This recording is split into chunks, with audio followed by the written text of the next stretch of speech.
Okay, how do you feel about the AI movement? That's coming. I see a lot going on with it.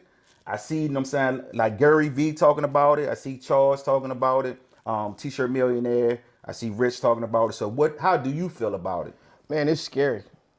It's scary because before, think about 2017 when I came on the internet and all the older people in the industry and all the friends around that knew how to print. They're like, man, you're giving away too much. Right. We lowered the barrier of entry. People like myself and Brando and people who, started back like before the pandemic, right?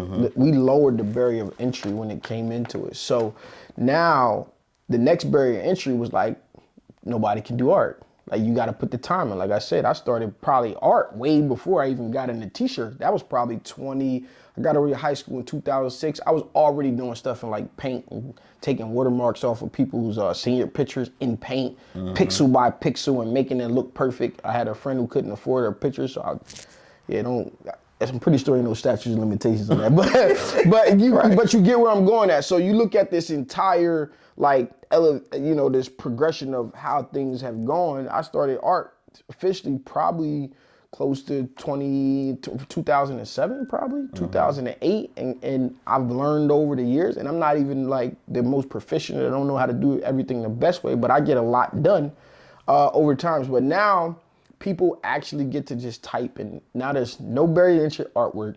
There's no barrier to entry of equipment or knowledge.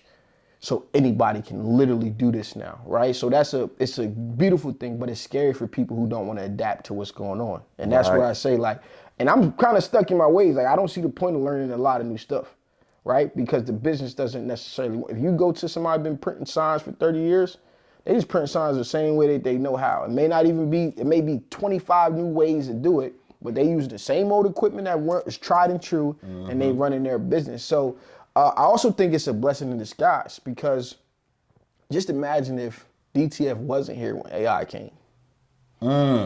Right? DTG, 20 grand, right? Not really be able to buy high quality transfers.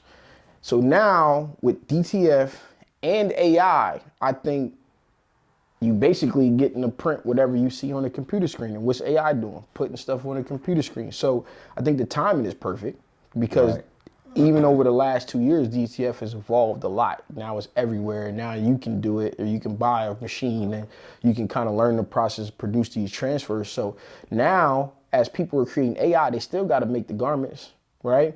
Now, the third piece of this is AI paired with POD, print on demand. And this is what allows people to sit behind their computers and kind of just make stuff with AI and put it on a POD and then find a market and sell it. Which, I'm not a huge fan of POD. Just because I'm not a fan don't mean it ain't work, because people making crazy money with it every single day. So I think it's something that we got to embrace overall. And if you're looking for information, check out Charles, because I'm like, darn, bro, he pretty much putting together children's books and everything with it, right? So this is now something, and I got a book that I already wrote for kids dealing with like entrepreneurship and t-shirts, and I couldn't find somebody that really illustrated the way I like to. So now I might be able to get in AI and get it illustrated in the way. So it's something that we got to embrace as a community. We got to figure out how it ties into what we're doing, but I think DTF coupled with that, so it's a recipe for success. I remember reading a comment on one of Charles' pages, man, on his post, and basically somebody said that AI is going to make people lazy, because I guess you can just type it in, so you're not really using your creative mindset. You know what I'm saying? Because you know how just like me, I'm creative. I like to sit down and create something. So do you think how do you feel about that? Do you think that's going to make people lazy? People already lazy, bro.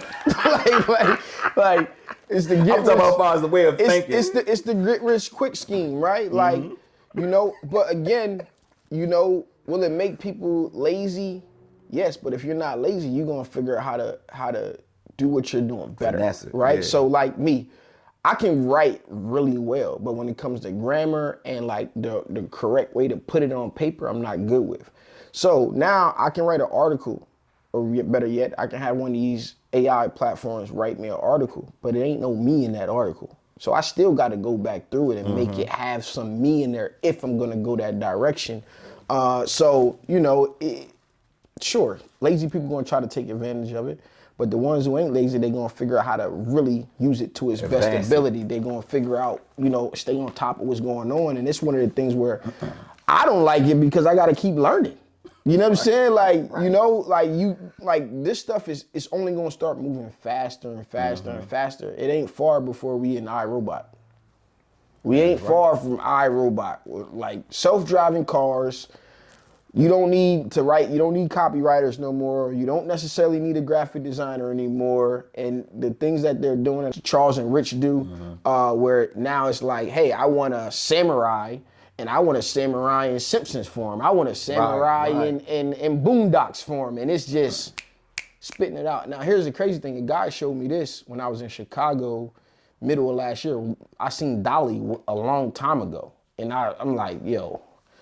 And I didn't expect it to come out for another 2 years, 3 years, right? Because it was like still a beta. So I was in the beta for DALL-E.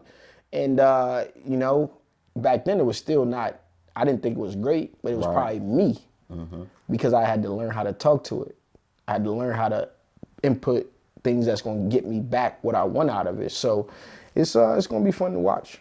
Yeah, because it's a sort of a movement, man, that I like, that it's going to be the same thing like how crafters do. Every time we get something, they do something better with it. So it's going to be the same thing. It's going to level up some more, man.